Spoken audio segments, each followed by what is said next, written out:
にちは、シエルちゃんです。アシスタントのグミジーです。今回は、桃とほうじ茶のカップムースを作っていくよ。桃とほうじ茶ですか。果たして合うんでしょうか。くっくっく。これまた美味しい組み合わせなのだよ、グミジーくん。最近じゃ桃とほうじ茶の相性も割とメジャーになってきてるけどね。確かに時々見かけたりしてるかもです。そんなお菓子屋さんとかで並んでいるようなカップムースを、お家でお手軽に作ってくよ。材料は概要欄をチェックじゃ。ぜひ最後まで見ていってね。チャンネル登録、グッドボタン、通知オンもよろしくお願いします。コメントも気軽にしてね。応援してもらえるとシエルちゃんが嬉しくなります。ほうじ茶のムースから始めてくよ。まずは牛乳を測ります。そして加熱。ファイヤー。沸騰したら火を止めて、ほうじ茶の茶葉を入れます。そのまま放置して常温まで冷めるのを待つよ。これで牛乳にほうじ茶の香り、味を移していくよ。アンフィゼというやつですね。ほうじ茶ムースの続き、ゼラチンの準備をしときます。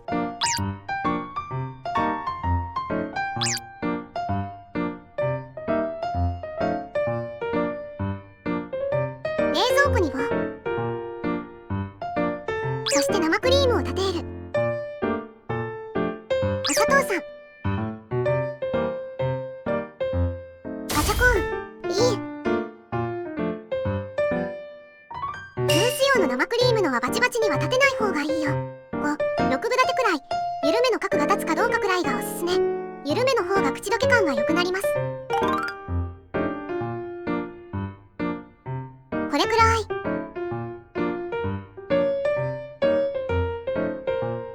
そして香りが移った牛乳さん、最後の一滴まで絞り尽くす。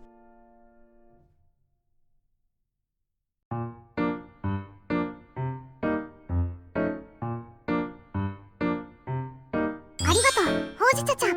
さよなら。そしてふやかしたゼラチン酸を温めて、サラサラにしたのを加えます。そして生クリームと合わせる。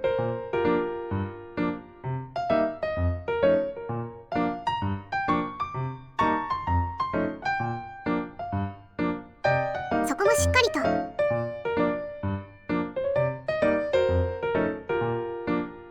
ムースは完成。そして私は100円ショップで買ったおしゃれなカップを召喚。流してきます。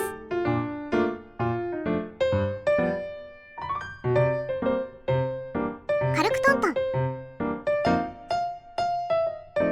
冷蔵庫で冷やし固めます。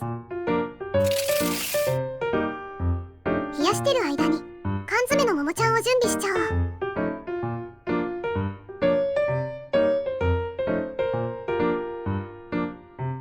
おっきいね。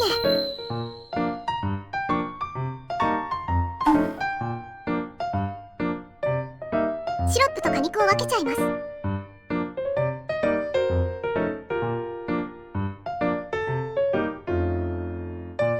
このシロップでゼリーを作ります。戻しいの。シロップを量りいの。今測ったシロップの一部を他のボウルに測るの。そのシロップでゼラチンをふやかします。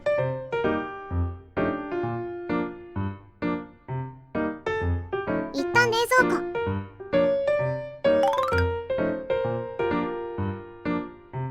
桃ちゃんもお好みのサイズに切っておきます。缶詰の桃ちゃんもそれなりに美味しいけど、今ちょうど桃が美味しい時期だから、フレッシュの桃ちゃんで作ったらさらに美味しくなっちゃうよ。そして桃ちゃんも切れてムースも固まったね。清潔な手またはスプーンとかで桃ちゃんのせて、のせ終えたらさっきのゼラチン酸チンするよ。大元のシロップに合わせてムースの上に流します。これで桃ちゃんをゼリーで閉じ込めちゃうのだ。これで冷やし固めたら完成。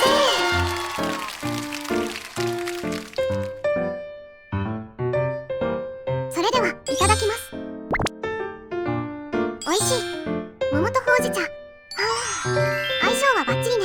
桃のシャキッとした食感と、なんといってもこのほうじ茶ムース。想像してたよりさ、4倍美味しい。そりゃほうじ茶は美味しいですから。今回のムース、ゼラチンの割合が少なめだから、柔らかめでとっても口どけがいいの。贅沢を言えばフレッシュのももちゃんならもう100点満点だったかも。もちろん缶詰の桃も美味しいですぞ。安価で簡単に手に入るのもよし。今回は桃とほうじ茶のカップムース、いかがだったかしら。ほうじ茶のムースが本当に美味しかった。これはハマっちゃうかも。おしゃれなカップに入れることで、一つのお菓子として成立してますな。お家でお菓子屋さんみたいなカップムース、ぜひ作ってみてね。ごちそうさまでした。最後までご視聴ありがとうございました。動画の感想、作ってみた感想もいただけると嬉しいです。チャンネル登録、グッドボタンなどもよろしくお願いします。週1、19時くらいに上げて